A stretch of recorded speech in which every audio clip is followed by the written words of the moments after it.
poslušajmo životnu priču gospođe Marije.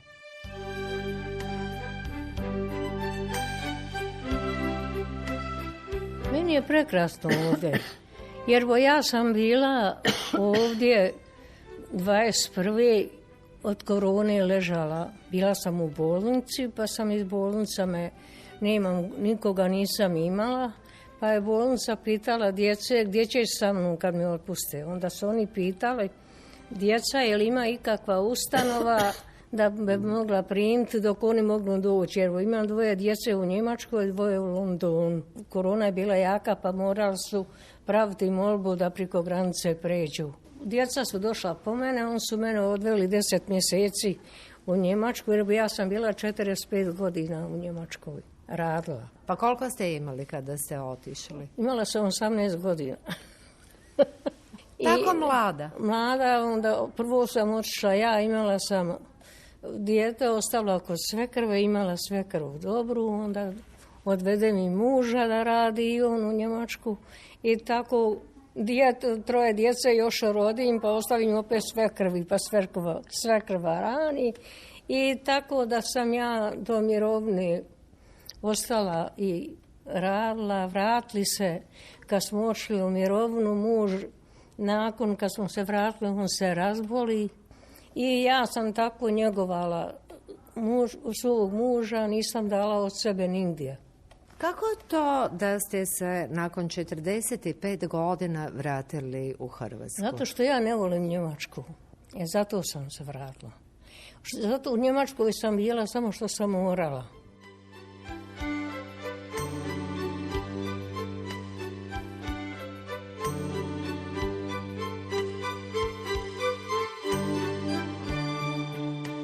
Imala sam 2 kuće.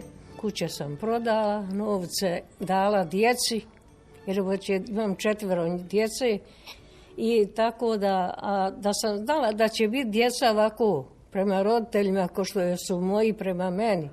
Ja bi njega još 4 rodila. A dobro, kako to da su djeca otišla u inozemstvo? Oni su do 4 godine ovdje, dok sam ja mogla njih odvesti jer onda i mogu ostaviti. Onako bi morala naći ženu koja će njih čuvati. Neki imaju znanja i našega i njemačkoga. I onda je u mene i unuk. Primili su svi oni državljanstvo njemačko, samo ja nisam htjela uzeti.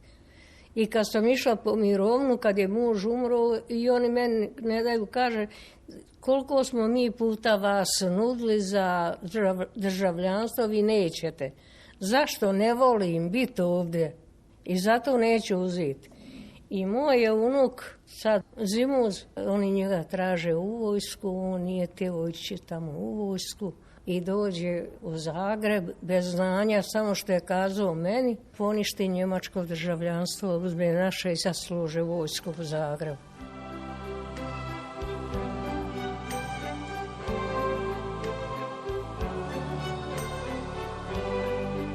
Djeca kažu tamo da idem u starački dom, oni rade, reko neću, ja hoću, ja odo tamo.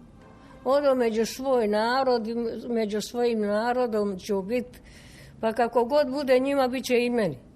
Stanovala sam u Daruvaru, ja sam sve prinijela iz Daruvara ovdje i ja sam sad njihov stanovnik. Pa ako prodaju oni dom, ne prodaće i mene valjda.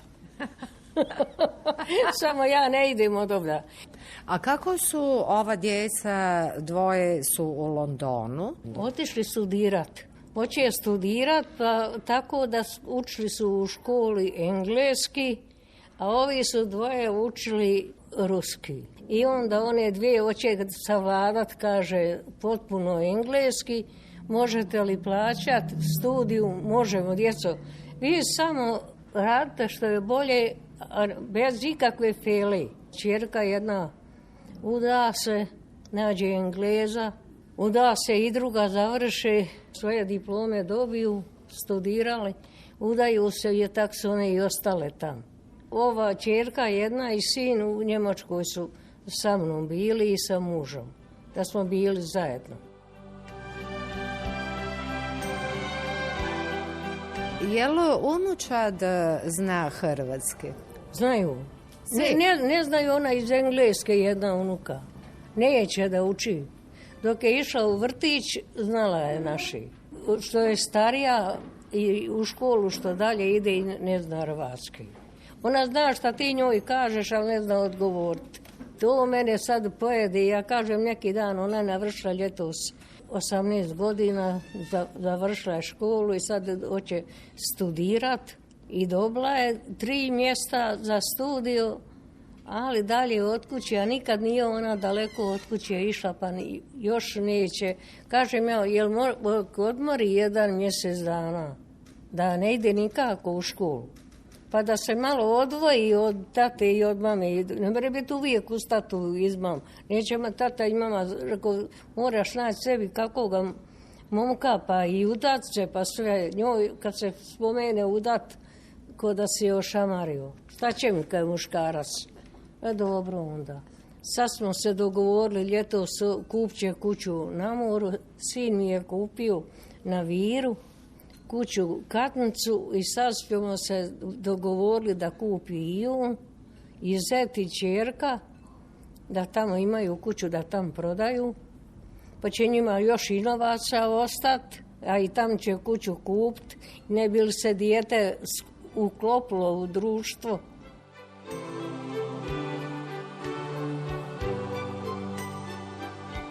A mog unuka bez znanja ćačinoga i maternoga, i samo što je meni kazao šta je napravio, poništio. A vama drago? Meni drago. On je, kaže, on meni ljetos, baba kaže, ajde ja i ti malo prošetamo. A joj rekao, Andreja, sine, kak ću ja, rekao, ja s kolisma, ti visok, moraš priko mene. Kaže, teba kod odije, ja tebe ponijet. Kaže, nešto ti imam pričat, nikom nisam pričao, a u te imam povjerenje, u drugoga nemam nikoga. Ajde, izidemo mi nekako lijepo, na lijepom mjestu i sve. Kaže, baba, znaš šta sam napravio? Rekao, što? Kaže, ja poništio, kaže, njemačko državljanstvo, kaže, uzeo naše i sad ću služiti vojsku u Zagrebu.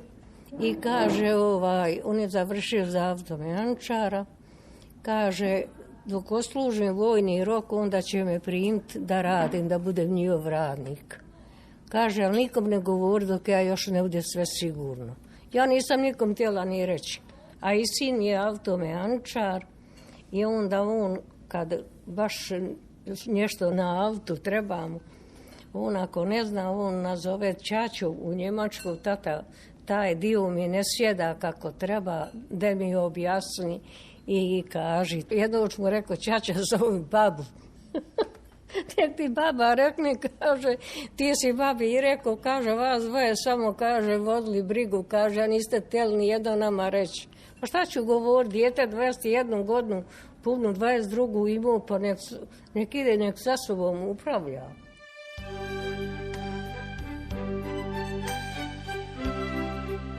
Vi ste meni rekli, ovdje mi je tako lijepo. Dakle, što je tu lijepo? Je li lijep ovaj ogroman vrt? Vi imate ovdje svog psića, imate kokice, jezero, voćke. Nije samo rad toga. To se sve mora namiriti, meni je osoblje najvažnije. Znači, najbitniji u životu su međuljudski odnosi. Međuljudski odnosi su meni najbolji. Svi podnosim ko da su mi familiji. I kuvarce, i medicinske sestre, i one što čisti. Ja ko da sam s njima odrasla i ko da sam i ja odgojila, odranila. Meni drago kad ugledam koju ili medicinsku ili i one mene i kad meni dođu i kad me zagrle, u mene je duša, čini se da će još više živjeti. Tako sam i zavolila i šta ja znam. Mislite da ima zločestih ljudi? Ma ima nja svakakvi. Ima nja. Ja sam prošla Evropu i uzduž i poprijeko. Uvijek smo putovali, bili na točkovima i ja i muž voli ići. I u Dansku, i u Englesku, ma nema gdje nismo bili. Pitaj majke Božje, nas dvoje. Svagdje, ali nisam bila naišla na ovaki narod.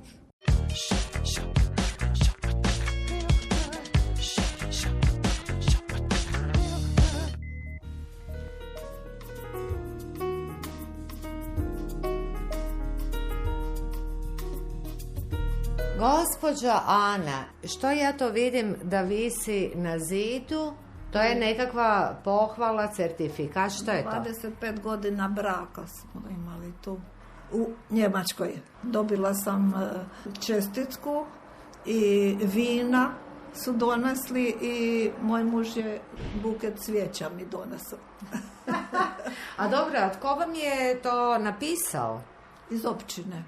Oni su znali? Da, oni su znali. Ja sam se iznenadila, ja sam bila na poslu i onda sam došla kući i pred vratima je to bilo. Ja mislim što je sad, onda kad sam čitala, onda smo tako ramili da imamo uspomenu. Da imate dokaz. Da. Da, a znači dirne vas ovako kada vidite da je nekakva institucija, neka zajednica na taj način misli na vas. Baš mi je bilo drago. Mi smo bili u Wolfratsausenu, prije Minhena još, 35 km i tako ja sam se stvarno iznenadila. Mi smo doživjeli i 60. godišnjicu smo tu kad smo došli u dom. To je bio dijamantni pir. Da.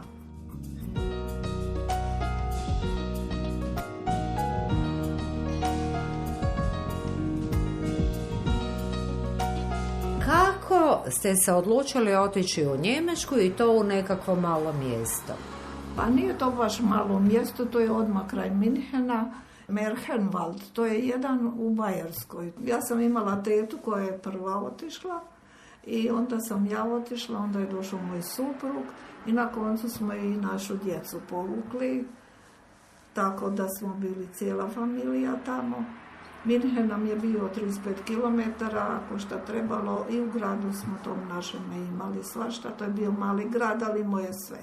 A što ste radili tamo? U tvornici. Prvu godinu sam radila u vešeraju, gradskom vešeraju, oni su mi napravili papire, a drugu godinu odmah sam otišla u metalnu firmu. I tamo sam radila na strojevima, ja sam bila u drejeraju, bilo je tu i drugih, ali kak je koga zapalo zapravo, tak smo radili. A to ste i muža onda? Da, i muž je isto došao, ja sam došla u 9. mjesecu, a on je došao za Božić, ja sam išla kući i on je sa mnom, on je trebao dati otkaz u poduzeću, on je radio u vodovodu i onda je on morao dati otkaz i onda je on sa mnom se vraćao u Njemačku i onda je tamo u jednoj vodovodnoj firmi radio. Život je bio lijep tamo. Bio je lijep, samo se je bilo stresno od jutra do mraka. Tu u vešeraju je bio mali vešeraj, ali radila sam od 8 do 6 popodne, samo sam imala podne 1 sat fraj. Za godinu dana sam prešla u metalnu firmu. Bilo je više zamazano, ali su bili bolji uvjeti rada. Imam tu jednu baš tvornicu, gdje sam radila, imam dokaz da sam radila. Evo, to je bila ta tvornica u kojoj sam ja radila. Pa to je velika tvornica. Da, velika, Burgman. Radila sam na strojevima kao da sam zanat učila. I ja sam imala djecu i onda je jedan stariji čovjek tu radio i onda je on radio samo do podne, do 2, a ja poslije 2. Znači, moja sestra je radila na drugom, isto na tima strojema, onda smo se mi mijenjale, jedna popodne, druga do podne. Djeca nisu smjela biti sama. A, vi ste se mijenjale smjene da bi djeca uvijek bila s nekim. Da. I onda su vam djeca tamo krenula i u školu? Jesu. Starija je čerka išla u real školu i onda se vratila u Hrvatsku, išla je u gimnaziju, a mlađa je 7. razred pošla tamo.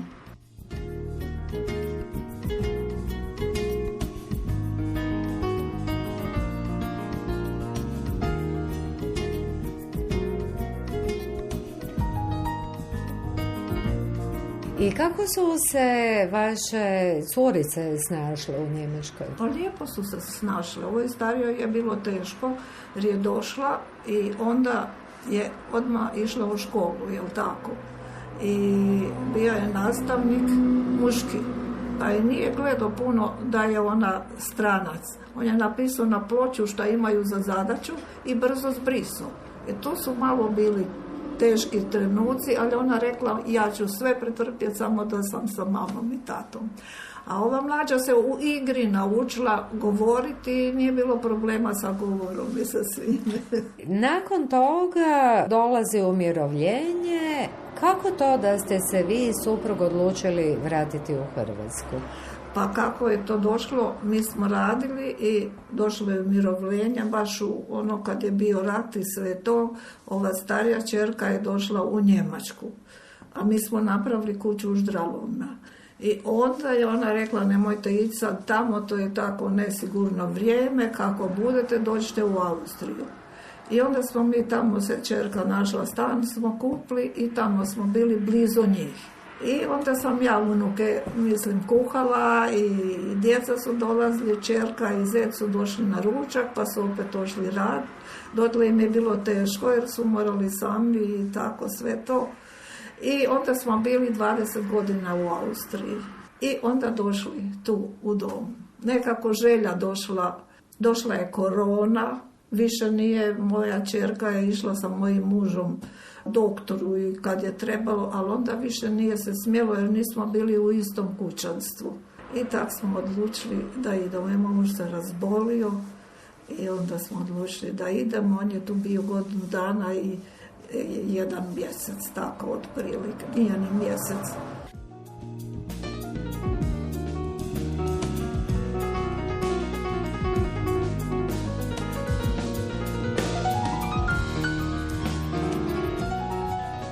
Kada sada usporedite život u Njemačkoj, Austriji, gdje vam je bilo ljepše? Meni je bilo dobro i tamo i vamo, ja sam radila, bila je samo nedjelja slobodna. Radila sam malo i ovako na crno, kako se kaže, i svašta. A šta na crno?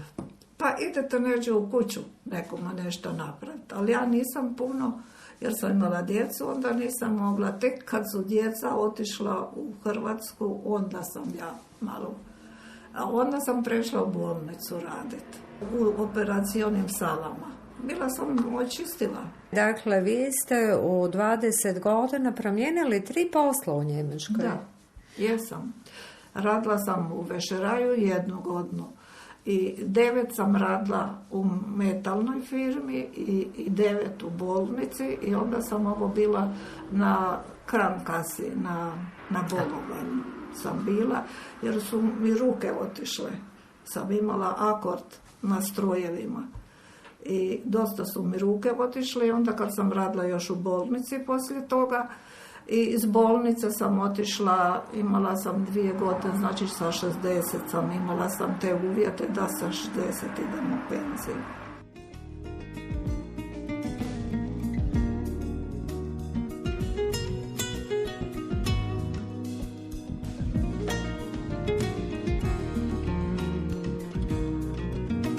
Gledam, imate kokice, psića domskoga, prekrasan park. Prekrasan park, možete čisti zrak, a sve lijepo voće, ovo sad ovi maslački kak cvjetaju. Stvarno naši domari su vrijedni, stvarno ovih dana su stalno radili, te čistili, te voće obrazivali, pa i voća imamo, beremo u ljetu kad dođe višnje, trešnje, ovi lješnjaci, orahi, sve mi to beremo, pa bila je ona ribizli, pa kupine, pa stalno nešto.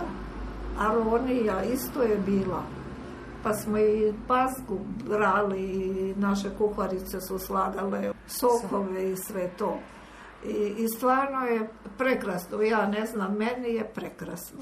Imamo tu tjelovježbu i onda, na primjer, kad se radi za Božić, za Uskrs, ovo koje kakvo što imamo povješano, te ručne radove, pa onda smo to, kad smo čistili voće i to što možemo u našoj mogućnosti, šta je, moje su noge i ruke jako uništene, pa onda baš i ne mogu puno, i moje suprug puno, pa do sad ovu godinu kad je bio, pa sam ja padala s njime i mene je povukao. I to uvijek s glavom udali. I tako moram sad past, rekli su mi da ne smijem opast više. I sad ja ovaj rulator vozim, što ste vidjeli pred vratima, a inače sam ja lijepo išla sam zbog njega, da i njemu bude ljepše. I on je bio, samo je on bio jako loše, ali 91 godinu je bio, ipak je lijepe godine dočekao. Njemu je tam isto bilo lijepo i meni je bilo lijepo i u Njemačkoj i u Austriji. Samo u Njemačkoj sam radila pa nisam toliko mogla putovati, gledati ko u Austriji. Sam sa djecom mojom išla i putovala koje kuda smo išli u Vortese i svuda smo išli. Svuda smo me vodili i na more i svukud. Da. I sada kada sve zbrojite, što je u životu važno? Što biste poručili svojim kćerima, unucima? Najvažnije je zdravlje. I da u glavi je dobro i noge. A sad ruke bole, ali hodaš i nosiš. A ovo drugo, da se ipak zdravlje čuva, koliko toliko.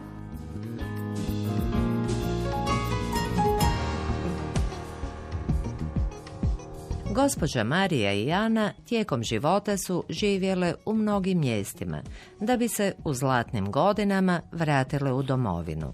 Upoznali smo ih u Bjelovaru, u domu umirovljenika Senekura. I kao što je primijetila Oprah Winfrey, gdje god se nalazili na svom životnom putovanju, točno ste ondje gdje i trebate biti. Mudrost življenja. Današnju emisiju tonski je ostvario Renato Drvodelić, uredila Sunčana Pražić. Lijep pozdrav i do slušanja.